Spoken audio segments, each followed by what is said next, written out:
Hey everyone, I'm Stephanie, and I believe that all readers should read children's literature, especially adults. So that's what we do on the KidLit Love podcast. We celebrate all things children's literature, picture books, early readers, middle grade, and young adult novels too. Whether you're an adult reading to your inner child or connecting the young readers in your lives with fantastic books, you've come to the right place. Each week, we'll talk to a different children's literature author and discuss their books, their hopes and dreams for readers, their writing process, and much, much more. So, grab a notebook to build your TBR, and let's get to today's episode of KidLit Love.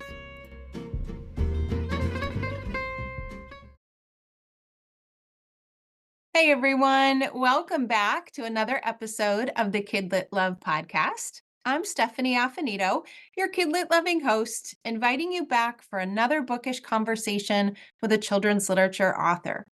This week, I'm talking with Elly Swartz. Elly has been on the podcast before, way back in episode 10, and we had such a spirited, enthusiastic conversation around the power of books, specifically her new at that time novel, Hidden Truths. Today, Elly is here to talk about her newest middle grade novel, Same Page, a novel that follows Bess Stein, her friends, and a group of rockstar librarians called the Book Warriors as they fight against book banning. I mean, what better book for a book lover to read? I can't wait to talk about it today, so let's get right to our conversation. Elly, welcome back to KidLit Love. So glad you're here a second time. Stephanie, thank you so much for having me. I appreciate the warm welcome and the introduction, and I'm really excited to be back with you. Me too. So many beautiful books in your backlist. Finding Perfect, Smart Cookie, Give and Take, Dear Student, Hidden Truths, and now Same Page. I know you've been on the podcast before, and listeners likely know who you are, but for those who haven't heard that episode, I'd love to take just a couple of minutes at the top of our time together for you to reintroduce yourself to listeners and give us a little bit of the backstory on how you came to children's literature. Sure, thank you, Stephanie. So I'm Elly Swartz. I write middle grade, realistic contemporary middle grade fiction. It is hard for me to wrap my head around that this is book 6. So for those of you who are new to me, my path to yes was very long and winding. It took 15 years to get published. My first book that was published was Finding Perfect, but it was the 5th book that I had written. So along this journey, I realized the power of books, the power of community, and the power of never letting anyone define you. I was a writer because I wrote. I visit schools. You play soccer. You're a soccer player, not because you make the team, and you're awesome because you're you, not because you're invited to the party. So during those long, winding years, I learned a lot. I learned a lot how books can connect us and the power that they have when they're shared. And when you have that moment where you can connect with a character. And in all of my books, there are characters who have mental health challenges, who are neurodiverse, because kids have mental health challenges and are neurodiverse. So that's a little bit about me and a little bit about what's on the page. And I can't wait to talk about your newest one today. I joked before the episode started that I have like a laundry list of things that I cannot wait to talk to you about and to give listeners a little sneak peek into because your book birthday's coming in a couple of days. At the time of recording, or the release, we are right before the special time. So I feel like it's such a special treat to give listeners a sneak peek a couple of days early. So I'm just going to dive right in. Okay. So Same Page, when we think about, some of the themes, some of the aspects of the book that really came up for me, you've got old friends and new friends. There's dogs and horses. there's book vending machines and book banning and family dynamics. And there are just so many wonderful entry points for readers here in this book that I would love for you to give listeners a little overview, a little summary, no spoilers, of course, but tell them tell them what Same Page is about. Well, as you shared early on, this story is about kids led by Bess Stein and incredible librarians who I call the book warriors because, right, that's what all librarians and teachers Yes. are, these incredible advocates and champions for kids and books. And they come together because there is a parent who has complained about certain books that are in this vending machine.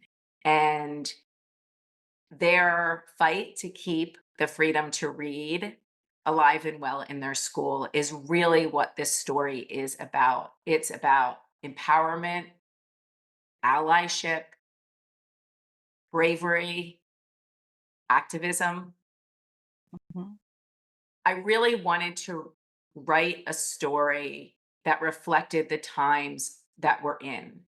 I wanted a story from a kid's point of view about what was happening in their world, the way they saw book bans. I interviewed kids, teachers, advocates, and I wanted to know what it felt like. And I also I wanted readers and kids to see that they can use your voice and make a difference, that they can teach us, the grown-ups in the room, a lot, that their voice really does matter and that they can be empowered to make change.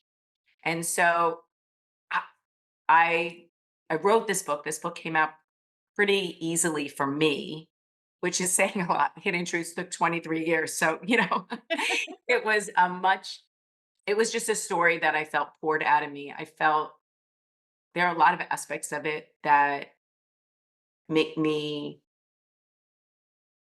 nervous. And, but like Bess says, fear is never a reason not to do something. And Mhm. in fact, sometimes when we're in that place of uncomfortability, we're in that place of feeling more vulnerable, that's where we grow the most. That's where we find our superpower or our strength. Mhm. So I dove into this book. There are a lot of aspects of it that I cried when I was writing certain scenes. And I love the characters in this book. I love all of them, their flaws, their imperfections, their moments of growth. The growth I hope happens long after this book is over for some of them. Um, so that's a bit about the book. Yeah. I also got a bit emotional as I read your book. I get emotional. I cry at lots of Let me things. share that, Yeah. Stephanie. That isn't a surprise, but I think I did because I really did. I felt the way that you wrote the story. I felt what Bess was feeling. I felt what June was feeling. I truly feel like I connected with these characters on such a deep level. And to bring it back to the book banning, I really could feel in my own bones because I am a reader and someone who loves books and thinks that everyone should have the right to read whatever they want to read, which is something that probably all of us listening on this podcast episode share today.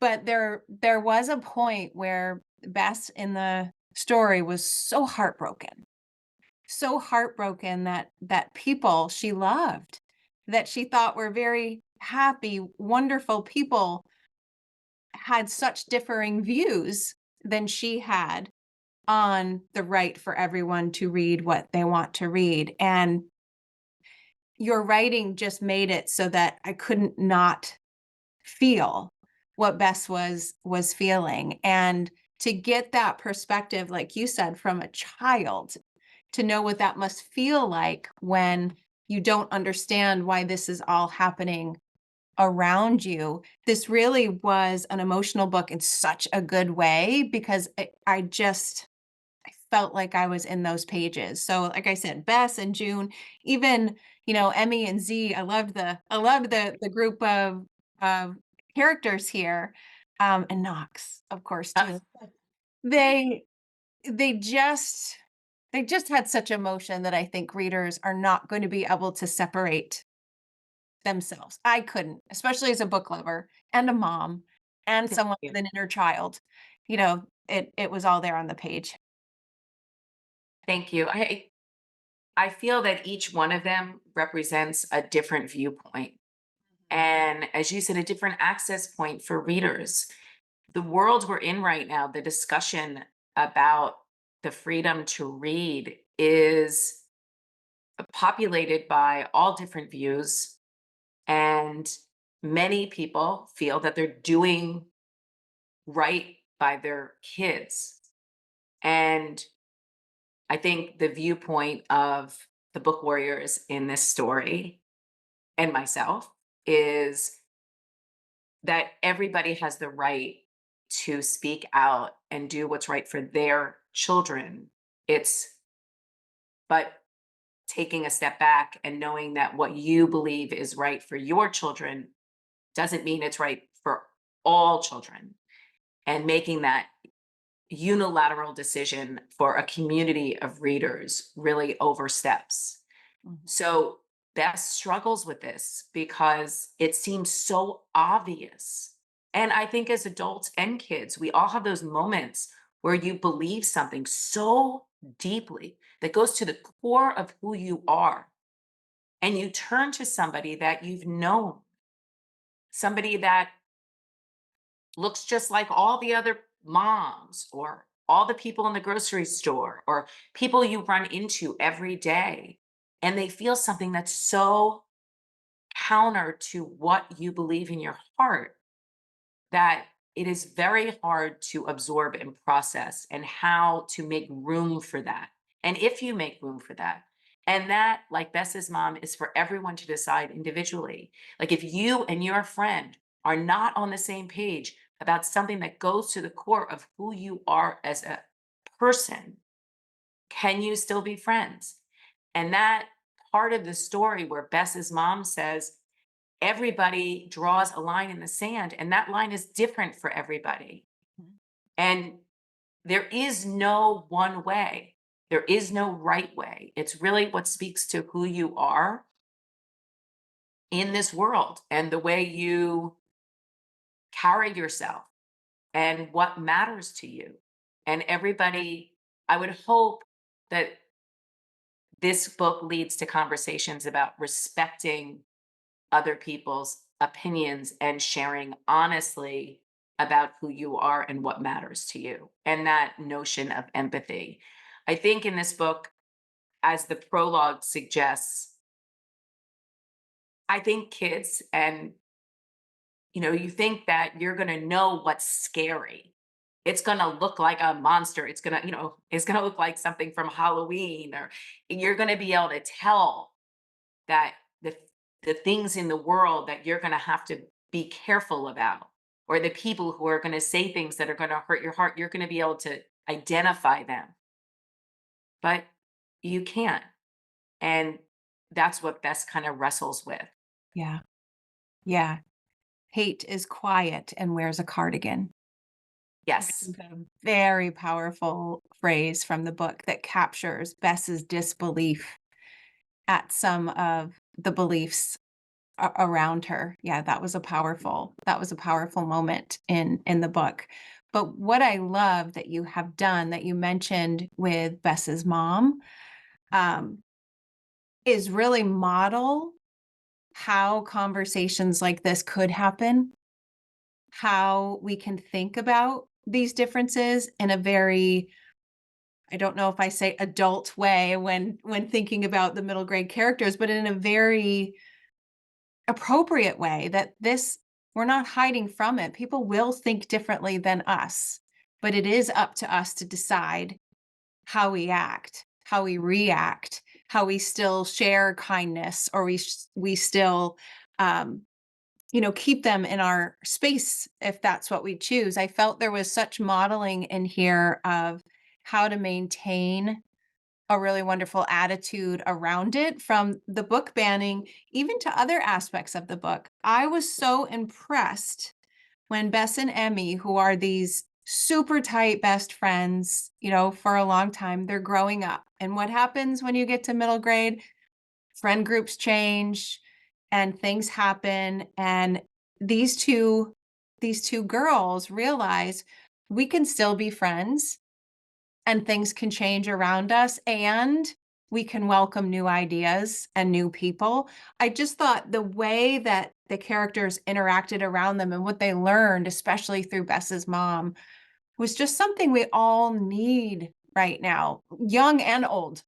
That reminder of how these kinds of issues can exist, and we can still be really wonderful people with around them. So I just felt like your book was an invitation to explore how to think about these issues in a way that still preserves relationships. I love that. I love it that it's an invitation to have these discussions and respectfully share a difference of opinions. I think the empathy aspect of this book, the sharing of different points of view and having an understanding of, whether it's Emmy and Bess, as you said, who are best of friends and they're changing, but they do learn how to make room for each other still, even though there are moments that it feels hard. And that's okay. I mean, it's also okay. Like, not everything is rainbows and unicorns. There are moments of struggle. And as we talk about, those moments of struggle are where we grow the most. And understanding that a moment of struggle doesn't need to define that relationship.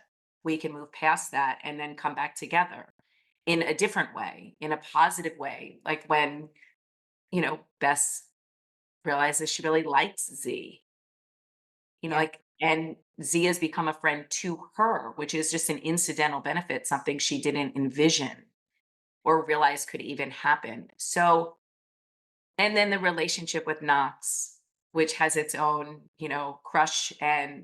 crush elements to it. And then how that impacts the relationship with June, and June and Knox are brother and sister. And so I hope that one of the things that at the end of the book, no spoilers, but one of the things that I really liked, and as we say, we're the muses of the characters. The book ending wasn't necessarily going to be the way the book ended, but the characters had me sit down and rethink things.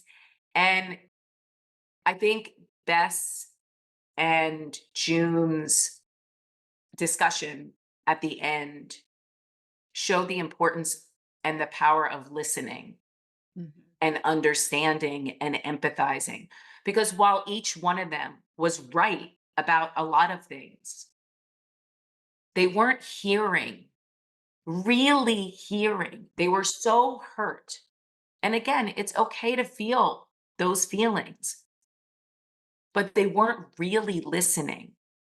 And I think the power and importance of listening is so underrated. It's something we don't really talk about. We talk about sharing our feelings, which is incredibly important. But I also think it's incredibly important to listen when somebody has the courage to speak their truth, Mhm. like to really hear what they're saying. So I love that aspect of the relationship piece. Yeah.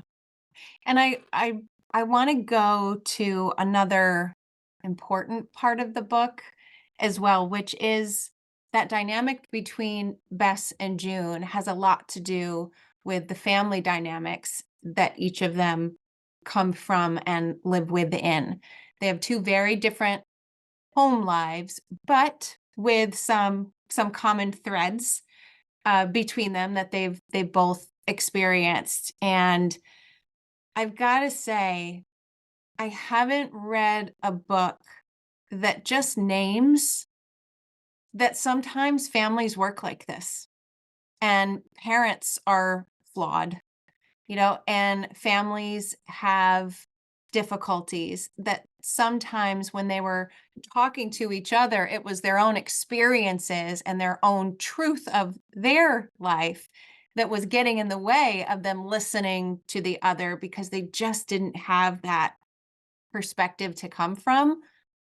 And even though I was so here for the story for the book banning, what I absolutely loved was that thread of different kinds of families in it. And I just wanted to give you a space to talk a little bit about that because I think there's going to be a lot of kids who are going to be quite relieved to see, okay, I'm not alone. Thank you. It was really important to me to share that not just June and Bess obviously are different kids, but as you said, the impact of their families and how different their families are, and the power that those messages that they're hearing at their kitchen tables at dinner or around their house have on how they interact with the world and how they interact with each other. And I think it is important in stories. You know, I talk about when I was just at a school visit, how important family is to me. Like my family is everything. I'm a new grandma, so there's that. And my sons and daughter-in-law and my other son's girlfriend and my husband, like family is means the world to me. So there's always going to be family in my books, but families are going to look different because families are different. And I think this book, I was hopeful and I'm glad it resonated with you that the differences between Bess's family and June's family and the all of the book warriors were their experiences and the experience of the woman in the supermarket and the person at the bowling alley, like we as individuals, we carry those parts of our family with us. And then at some point, we make decisions where which parts we parse out and how we move forward, honoring maybe what was, but moving forward with who we are today. And those are hard lessons. They're hard lessons for anybody, adults or kids. Yeah. And I think I love that Knox has a very protective aspect. Like he feels differently and he is experiencing the world differently than June. And also because of the way his family treats him versus June. But he is a very kind, protective older brother. Yeah. And I kind of love that about him. Like he's sort of this heartthrob, but he's also this really kind, supportive brother and person. And so there are aspects I just kind of he has a sweet spot. Yeah. But I wanted to read this one. I wanted to read the poem Oh, that yes. June shares. And I feel like this poem really encapsulates so much of what I hope readers take away. It's called Shining the Light, and it's by June Meyer, who is the character in the book. I won't be quiet, silent no more. I will shine the light and open the door. I won't be idle, let hate take hold. I will shine the light and dare to be bold. I won't pretend, ignore what's true. I will shine the light and speak up for you. To me, that really, this sense of allyship, this sense of using your voice, the sense of empowerment, the sense of seeing something in the world and speaking up for what you believe and shining that light is so important, whether you are 12 or 20 or 40 or 50, it doesn't matter. Like we all have the ability to make change. Yeah. And it doesn't have to be something big. That there is a scene in the bathroom where something is said that's very hurtful. And, June has to make a decision if she's going to use her voice at a time when there were times preceding that she didn't have the courage to do that, and respecting and Bess needing to understand that it does take courage. Yeah. It's not an easy thing to do, Mhm. but we all have the power to do it. Yeah, I'm so glad you talked about that because finding your voice is one hard thing, and then sharing that voice is another hard thing, and then using it in a particular way to connect with others or stand up for others is yet another layer of difficulty. And what I love is that the book acknowledges that. Bess may have a harder time with that because Bess is this, let's do it. I've got my voice. I want us all to use it. Let's go. And June is that reminder that that is easier said than done for some people over others. And there was a thread of how to deal with some of that anxiety in the story. We've got, fish in our belly or ants marching up and down. And I really appreciated that too, because anxiety is everywhere and all of us feel it. Some feel it more than others. And this book showed that that is absolutely okay. And there are ways that we deal with it and we all feel it and we don't need to run from it. And you can still do this. You can still be you and still find that voice, even if you feel it, which is so empowering. Because when you feel it, especially as a kid, you don't think anything is possible on the other side of it. And Yeah. multiple characters showed us that that is not true here. Right. Thank you. I appreciate you sharing that. I mean, I talk a lot about anxiety. I've shared with you I have anxiety. So, and in this book, Avi, Bess's little brother, has anxiety that he calls the fishes. And Yes. their mom is an equine therapist. So there's a lot of horses in the book, as you said, in addition to the dog, who's my dog. I Oh, picked him. His name is Baxter Bean in real life, but he's Barnaby to yeah. you know protect his privacy in the book.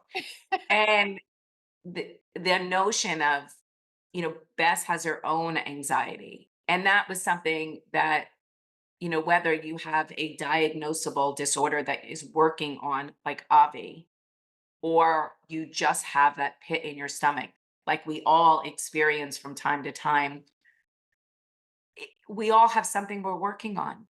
You're not defined by your most vulnerable, worst moment. We aren't our anxiety. We aren't that moment. That is a piece of who we are. And it doesn't mean that we're broken. It doesn't mean that we're weird. It just means we're having a moment. And you find the tools you need to get to the other side, just like if you wear glasses or you broke your arm and you have a cast or you got a flu shot.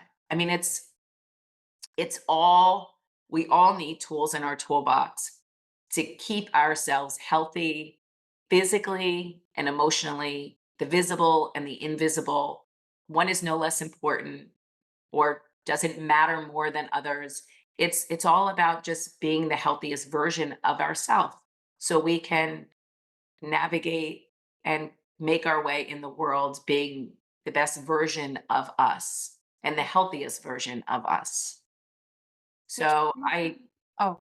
Oh, go no, ahead. I'm glad that you shared because that is important to me. And I think it's why it finds its way in all of my stories. Yeah. Well, it's something that so many of us deal with, like you said, whether it's a diagnosed condition or not, everybody has it, and so we can all relate on some level, which brings me to a tool in the book that all readers could then put in their own toolkit, and I'll be honest with you, Ellie, since reading the book, I have sent kindness meditations to myself and those that I want to feel kinder toward. I love that. I love that it's been a takeaway of yours. Yes, please talk a little bit about that. I I loved that. I have it written down, the exact order of how Bess says it and feels it, and it's something I have done multiple times since reading the book. So give a little overview of that. It's so important. Thank you. I love that you have that that's been a takeaway of yours. That makes me so happy. I That is her tool. Her tool is, we all have different ones. And in, Dear Student, Autumn wrote, and in Give and Take, Maggie listened to music. Um, I often dance in my kitchen or go for a walk with my I dog, totally see that happening. right? Like everybody has a thing that they can do. And for Bess, it's a kindness meditation. She really needs to center herself, and it's something she can do anywhere. She did it when she was walking. You do it for yourself, you do it for others, and it's basically a mantra that you repeat that helps you find the positivity, light, kindness for yourself and for others. And in one of the I've shared with you, I wrote a curriculum guide with two amazing educators, which will be on my website, and a book club guide, which will be on my website. And one of those activities is kids coming together to write a kindness meditation for their community. Like for a school, they could say it over the loudspeaker every morning. For a classroom, you could start your day.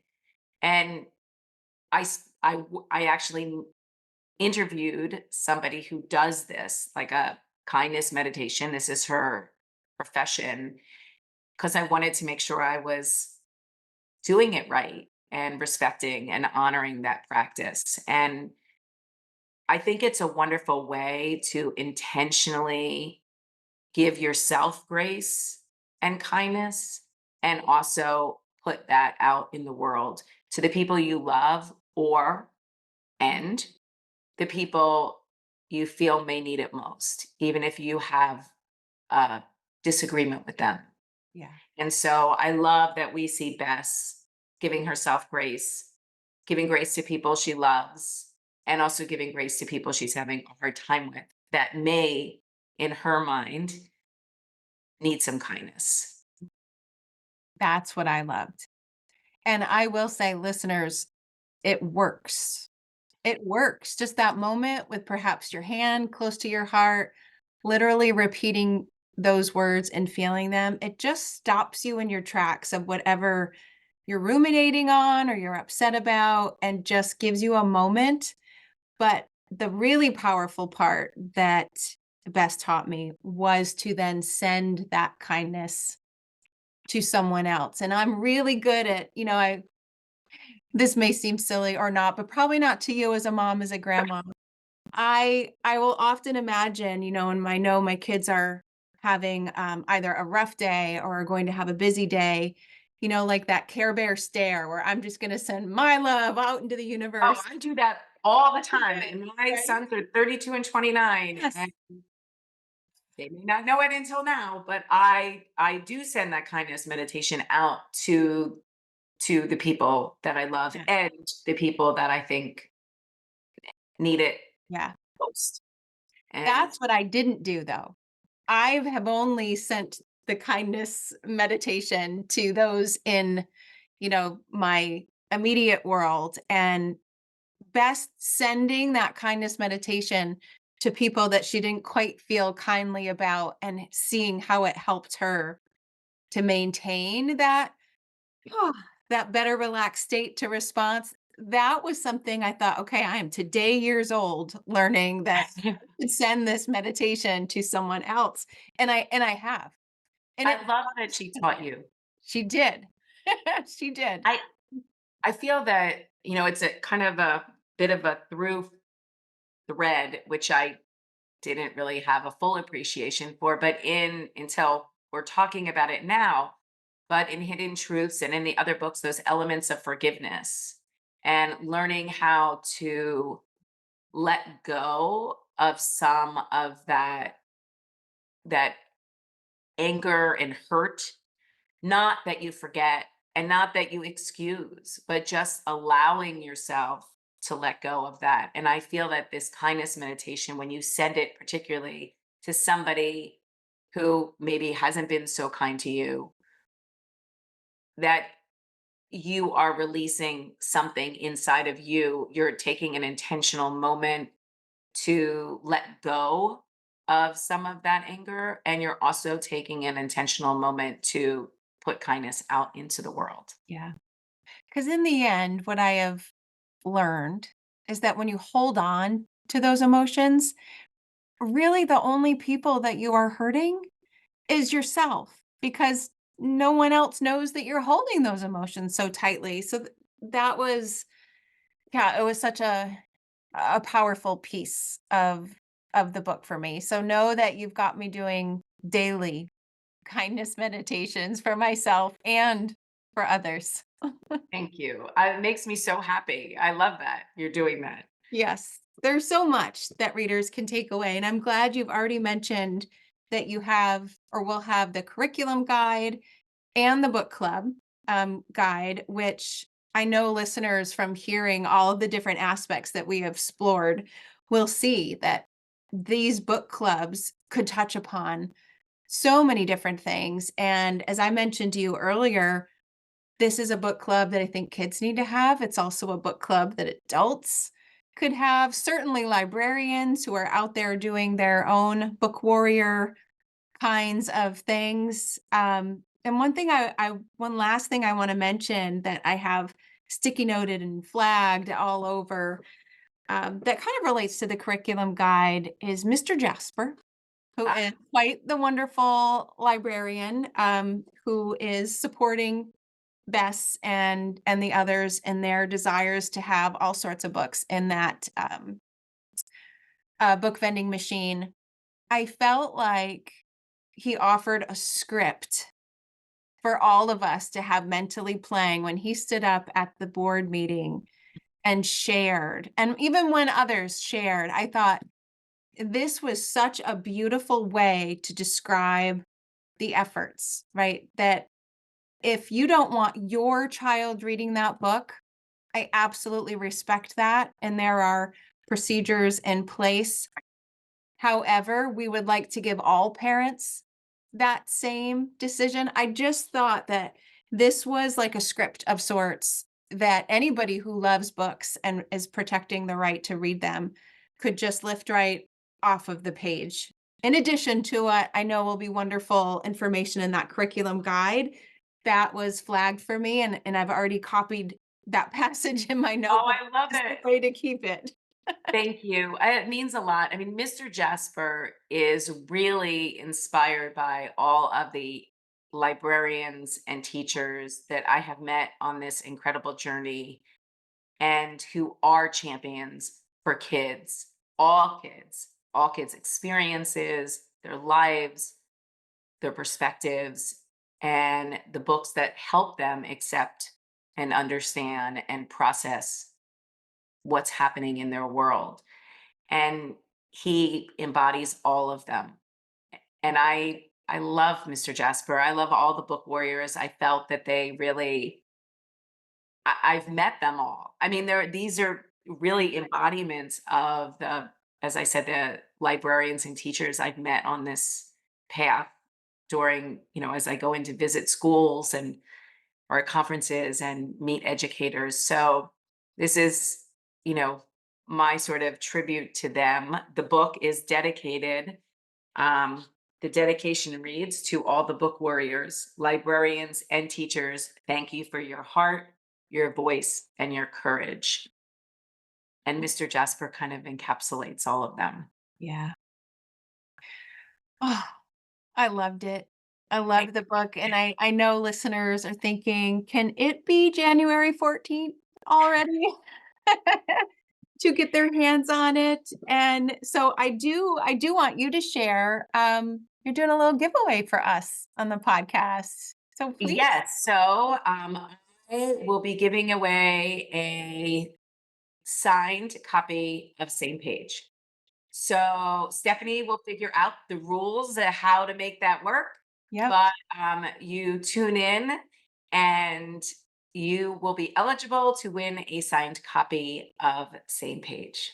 Yes. So, listeners, all you need to do is head to Instagram and find my account, Elly's account. We'll open it up to Facebook as well. And I want to, and I know Elly does too, spread the word of Same Page. So all you have to do is like the post and tag an educator, tag a parent, tag someone that you think could benefit from reading Same Page, and that's it. We'll go through and somehow anonymously pick a winner for that signed book. So thank you for that. Welcome. That's exciting.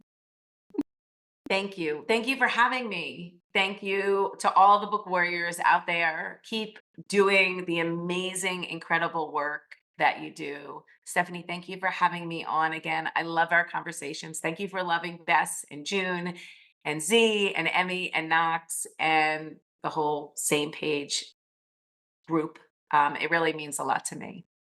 Well, thank you for giving them to me because as you can see, they've made a difference in this adult life of mine already, and I'm going to keep them close for a very long time. So thank you. Thank you for coming back on the podcast again and such a wonderful conversation. I loved it. Me too. Thank you so much. Bye, friends.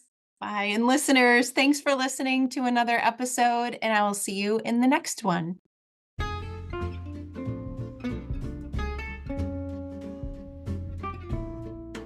Thanks for listening to today's episode of the KidLit Love podcast. You'll find links to all the books, resources, and ideas mentioned in the show notes at alitlife.com. And if you want more, you might like to listen to my other podcast called Get Literate. It's a podcast that explores all things books and reading, notebooks and writing, and everything in between to build a life you love. One more thing. If you love what you listened to today, please take a moment to rate and review the podcast or take a screenshot of the episode and text it to a bookish friend.